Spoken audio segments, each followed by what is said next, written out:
She was life flighted here. Yeah.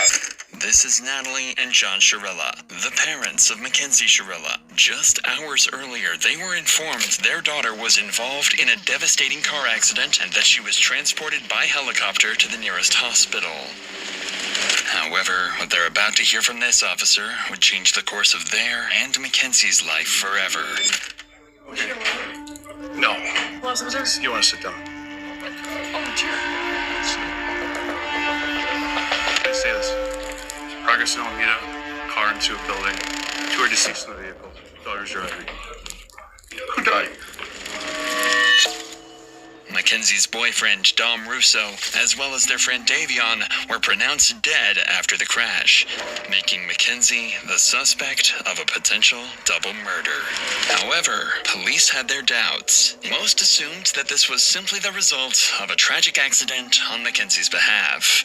But as the investigation would progress, dark and disturbing secrets would reveal this was clearly much more than just an accident. Dom, if you do not open, you think I'm joking. What do you mean? You know exactly what I mean. You're gonna come open this door right now, or there's gonna be a serious problem.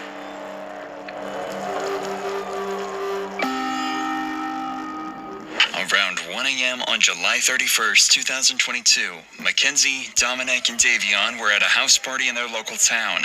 They decided to let loose during this party and get extremely high on marijuana throughout the night, something Mackenzie had a regular tendency of doing. At roughly 2 a.m., Mackenzie approached the host of the party, Kelly, and asked if she wanted to take acid with her and Davion.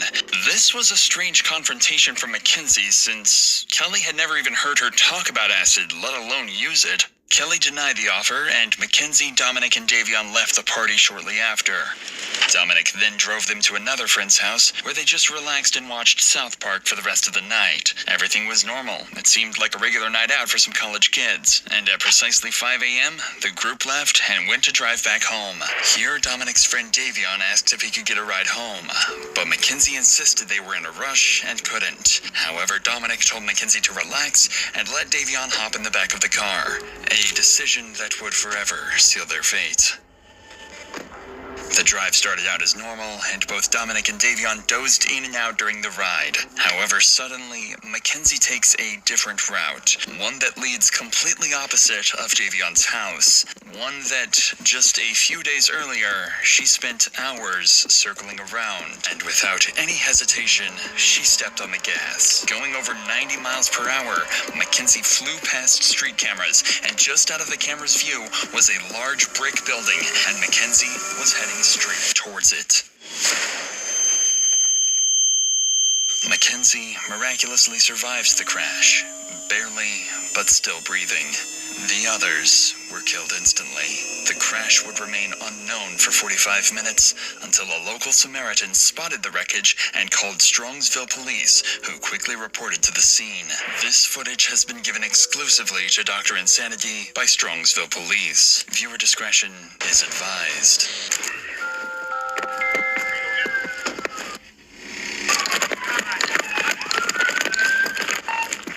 No one's breathing. Bust that window out. Alright. Oh my God. Who can hear my voice? Who's in here? Drivers.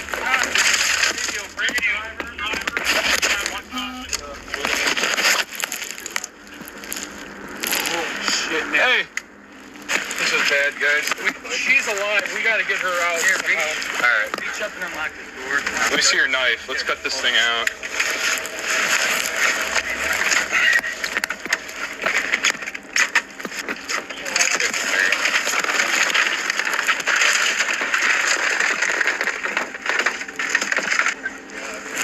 Sarge, we're good to try to get her out? Dude, I don't know what's going on there.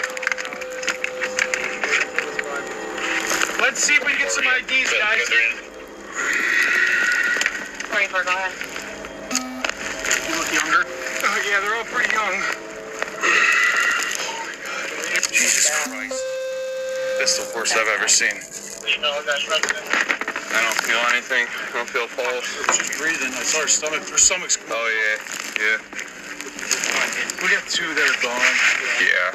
When police realized Mackenzie somehow survived this wreck, they got medics and firefighters on the scene immediately to try and keep her alive.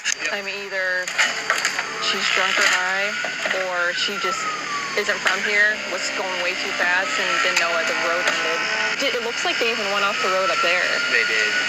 But I mean, if you're hitting a building that hard, I just can't believe all the people that work up here, that are up here all night long, no one heard. They're in factory type settings. Yeah, well, And it's dark over there. that's insane though. Once they get her out, I'll go over to this building because I think there's a camera on the front of that building. I don't know if it's working, but I can always ask. As authorities work to save Mackenzie, the man who initially called 911 to report the incident arrives on the scene to give his side of the story. I was the one that called it in. You called it in? Yeah, I saw it. I was coming back from breakfast. Okay. And I pulled up to the corner there. Okay. And We saw it. appreciate you giving us a call. Yeah. Someone in it, obviously.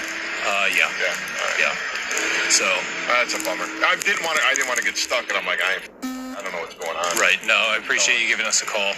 Absolutely appreciate it. They fucking were hitting it, man. Yeah. I mean, obviously. Because I saw that front end They definitely hit it hard. destroyed. Right. All right, well, what a way to start your Sunday. I guess better than theirs, huh? Right. I appreciate the call, sir. Thank you.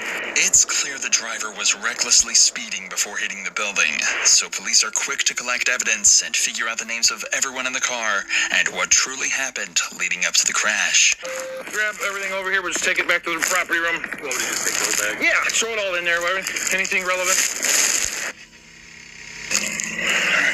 Power up button. 2 phones. One's dead. Is there anything else over here? Rest in peace, buddy. You're gonna go verify with the BMV image, but Holy smokes. that's Dominic, her boyfriend.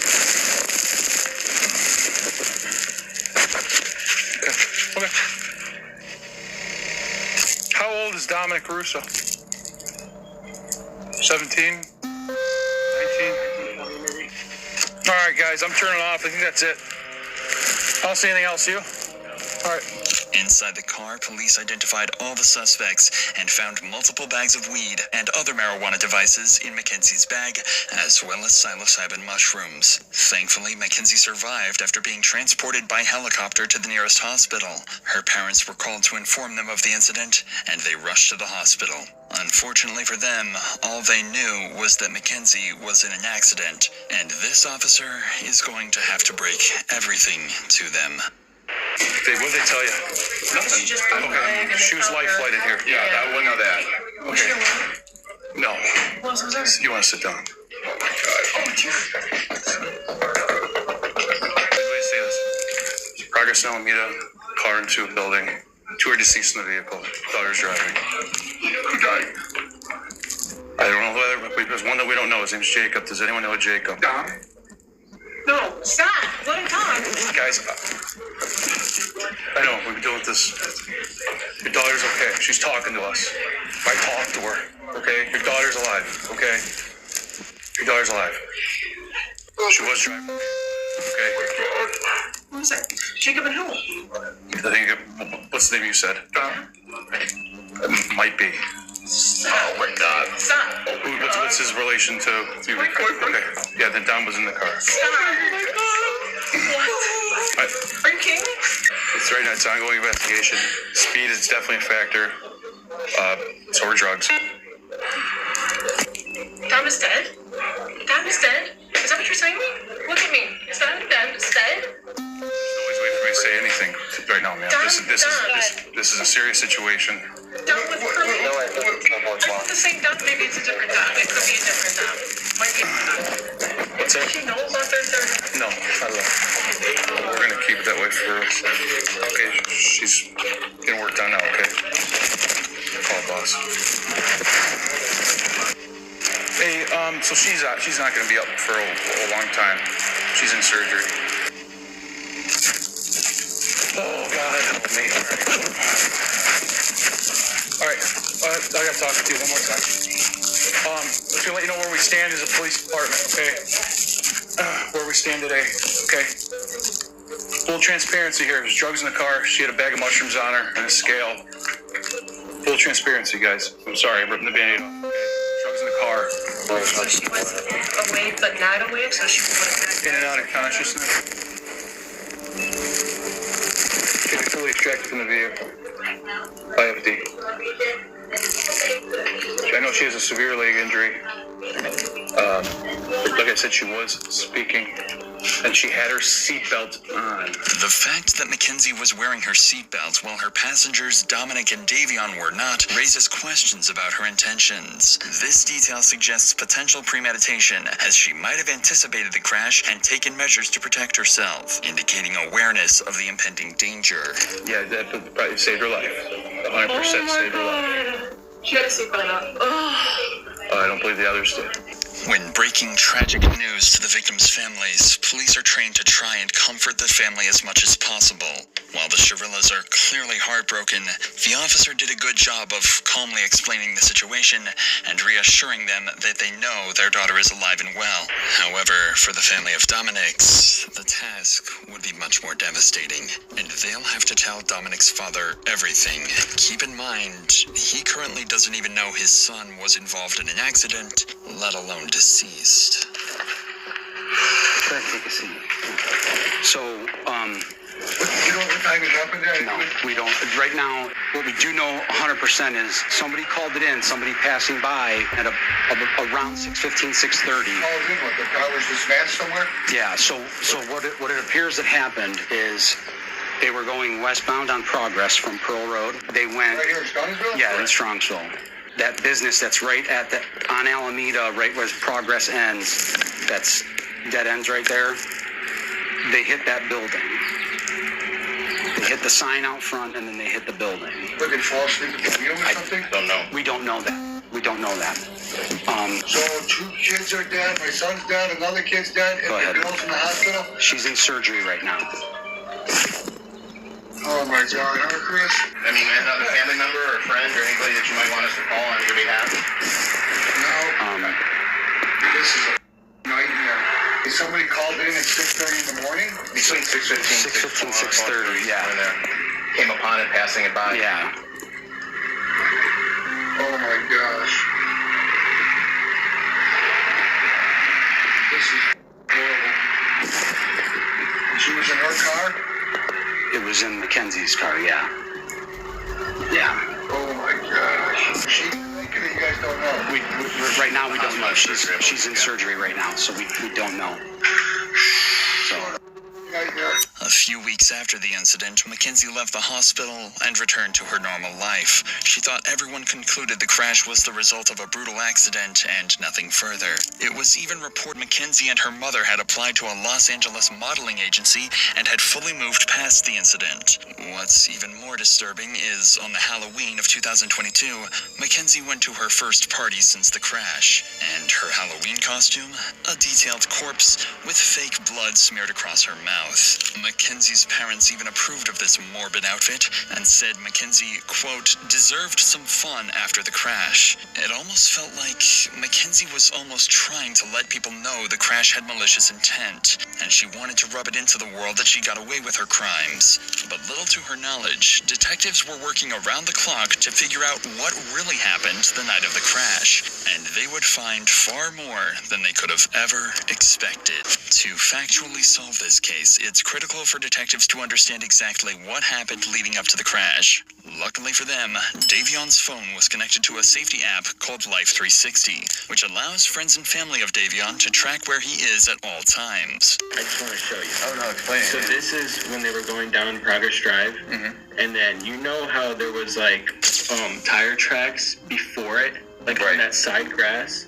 So that's the sign, That's when it hits the sign. and then that's where she curved exactly right on, Gotcha. missed those 2 rocks, and went right into the sign, the side of it.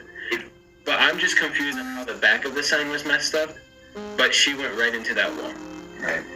No, so you can see like the hard braking was right at the wall, and then her high speed After the heartbreaking. was Right. 90 miles per hour. So it said it's a recording. Does that play? So I mean, what does it mean? Or just screenshots? It's just a track. Yeah, it's like my parents have me in a circle so they can see where I'm going. It just follows you wherever you go. And Davion had us in. Yeah, but you can send the screenshots right to the email, and I'll get them all to the detective. So I spoke to friends that were at the party. I wasn't personally there. I thought that they might have been on psychedelics. Kenzie was the driver, and they said that she took a nap. But if you know psychedelics, that's like a 8-hour to 12-hour, like, you cannot sleep. Alright. You can see the exact time they left the house. I don't know. That's fine. So you can just send everything right there. All right. In addition to this information, the car's black box recorded the gas pedal was pressed down to its fullest extent while driving towards the building. Another one of Dominic's friends was connected to Life 360 and had a very clear opinion of what he thought this evidence could be interpreted as. To me, right here, if you looked at the tracks, and you guys probably have pictures of them, it looks like the person in the front seat tried to turn the wheel because of the fact they were going to go straight into a wall. And it doesn't say she heart broke once. It was 90 miles per hour down that whole road. And I also think because of Kenzie's and Dominic's history, that they were fighting, I think Davion went on his phone to distract himself from the fighting. Although they were on drugs, they can also still be fighting with being on drugs. It could have just been like a careless mistake. Like I don't think Kenzie, even if she was like had road rage or she was arguing, I don't think her intention was to kill two people no matter what. However, while this evidence is useful and certainly adds suspicion, it doesn't fully reveal Mackenzie's intentions leading up to the crash. Detectives are still uncertain whether or not this was truly an accident or if something much worse was in play. This is when police conduct a series of interviews with Dominic and Mackenzie's closest friends and family to see what their opinions are and if they have any additional evidence to help the case. And they would find much more than they had anticipated. Understand, you're not under arrest. Yeah. You walk out anytime you want. We have approximately 10 questions that we wanted to ask you. And so, how long were you guys in a relationship, you and her? Well, we were all friends in a friend group at first. I ended up dating her for a little bit, like probably over the summer. I was only dating her for probably like a month and a half or like 2 months. And then me and Dom, she was cheating on us basically, but it wasn't like anything official, so it wasn't no hard feelings like with whatever happened. I just kind of was like, after me and Dom found out about that, we didn't have no problems with each other and nothing, but they were on and off, and I kept on talking to her still while they were on and off because we were all still in the friend group and stuff. So, and then we kind of just like stopped being intimate, you know what I'm saying, and we're just friends. So, describe the relationship. What was it? What was she like as your girlfriend? Like, I don't really have much with her relationship-wise because we didn't date that long, but like friend-wise, like she was crazy. Like She like mentally just not all there? I mean, yeah, I don't think she's just mentally all there. Like I personally feel like she was trying to kill herself in that crash, and she failed on doing so. why did Dom put up with this? Do you know? I've personally been told that she did voodoo on him. She has told people that she's put a spell on him so that he couldn't break up with her. That she had like grabbed a piece of his hair, and that she had a doll in her room for Dom, and that she literally put a spell on him. What she would tell everyone. And, like she truly believed in that kind of stuff, and she also uses the pendulum. I know to try to get answers. She tries to use it now to talk to Dom. Do you think Mackenzie had it in her to drive a car into a wall? I mean, if you guys speculate that she did it on purpose, do you think she have it in her? I feel like if she thinks that she can just drive the car into the wall and not feel nothing, you know, like I feel like the only reason she survived is because of how small she is. Like, I feel like she got insanely lucky, but at the same time, not lucky to have survived that because it's like she killed 2 people. If that was what she was trying to do, but it's like I feel like that's what she was trying to do, was crash the car into the wall. Next, police interview Angelo Russo, the older brother to Dominic. Angelo was one of the closest people to Dom and would give everything police need to know about Dominic and Mackenzie's relationship. You mentioned that anytime Dom would kind of want to break up with her, she'd kind of go crazy. Describe crazy, like what kind of crazy? Like there is times where she called Dom and said, if you break up with me, I'm going to word for word. Since, What do you think happened? That I think, yeah. off of what I know and off my assumptions, Dom tried to break up with her multiple times, even in July. They kept not like working out, whatever. They kept making back up. Kenzie's known to be the kind of person that she's let us know she will never let go of Dom, and if she has to let go of Dom, she will not go on living herself. She's pretty much let that be known. You're going 94 miles an hour. You don't have a very fast car to begin with. You were stomping that gas pretty much that whole entire time. There's no brake marks on the street at all. Even before the hit, you would think that some type of instinct would kick in and slam on the brakes. But to my knowledge, she went straight into it. To me, it seems like they were in a fight. I think that she took it upon herself to purposely crash into that wall. I think that he must have been trying to talk her down the whole time. They swerved off to the right at the end. I think he might have grabbed the wheel towards the end of it, maybe trying to spin him or something. Who knows? She could have been bear hugging it. I don't know. They're hitting bumps too. They're going 90. He could have not, I don't know what's going through his head. You know? As more friends and family speak to police, there's a picture building of a toxic relationship that could have ended several times over if it wasn't for Mackenzie's threatening behavior. Mackenzie's actions after the crash were also of concern to police. On August 6th, only a week after the incident, police find themselves back at her doorstep after reports of a disturbance where Mackenzie's father makes a shocking confession. Sarge, I want to ask you first about August 6th, if you recall. That's the day you guys were dispatched to Mackenzie Shirilla room. Can you tell me about that day? So we were dispatched up to the room for a disturbance. Once we arrived up on the room, she was upset with her dad. We asked the dad to step out, and we're trying to calm him down, and he's like, you guys probably know who I am. At one point in the conversation, he's like, I feel like my daughter needs a psych evaluation. And he's like, because she's not, thinking clearly, and word for word what he said, I don't recall every word that he said. He was pretty hysterical. He was pretty upset. She was upset with her dad because, she wanted the lady to go to the funerals. Mackenzie got mad because she couldn't go to Dominic's funeral, even though she's made a shrine dedicated to Dominic, posts constantly on his Facebook memorial page, and wears his clothing. Her dad refuses to let her go. Regardless, with so much evidence against her, police come to the conclusion that this crash had to have been deliberate, and Mackenzie is about to find herself in handcuffs and on her way to the local jail. Where's she? Right back there, pal. Hi, Mackenzie. Step out for me. I'm Detective Jesus. I'm the one who's been investigating the crash. You're under arrest for aggravated murder ×2, okay? Nobody's gonna ask you any questions. Nobody's gonna bother you. Can I have your key, please? Could you please be careful taking this one off so it doesn't break the bracelet, please? You got it. You got it.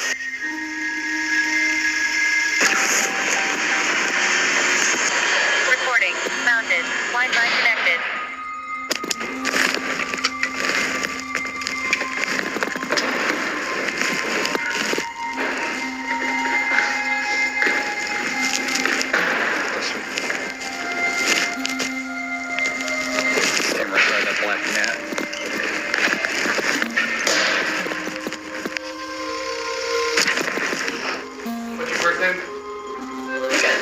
Mackenzie, I'm gonna take your handcuffs off. I need all the jewelry and everything from off, okay?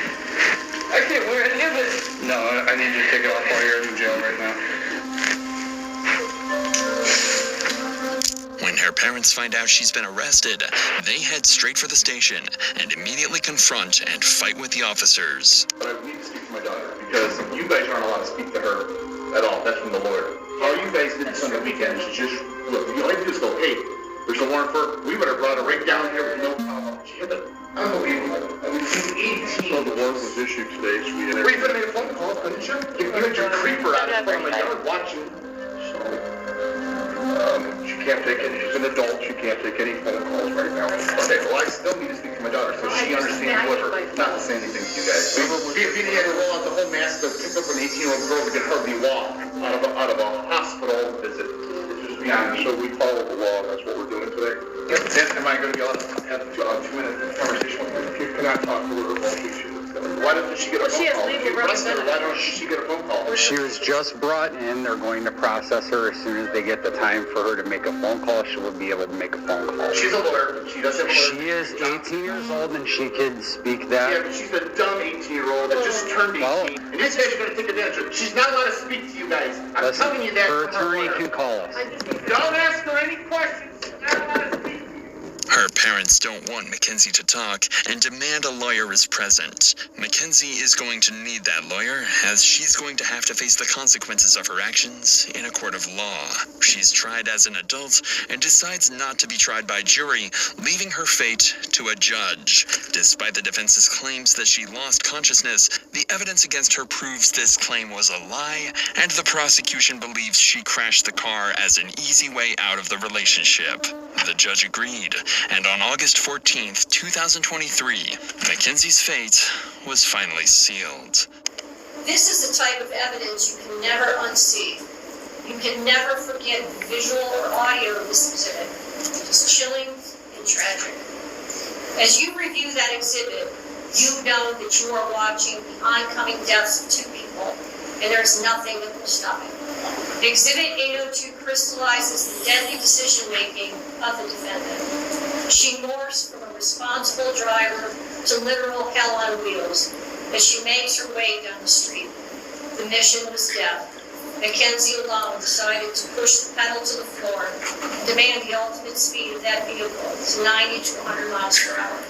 Mackenzie decided death was the ultimate goal that day, and she alone made that decision for Dominic and Davion, and she continuously acted in a manner to achieve her purpose. In the early morning hours of July 31st, 2022, her purpose was to kill Dominic Russo and Davion Flandin. Her actions were controlled, methodical, deliberate, intentional, and purposeful. This was not reckless driving. This was murder.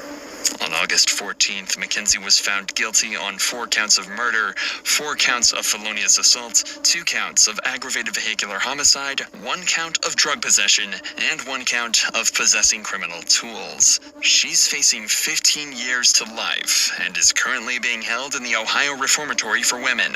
Her first opportunity for parole will come in October of 2037.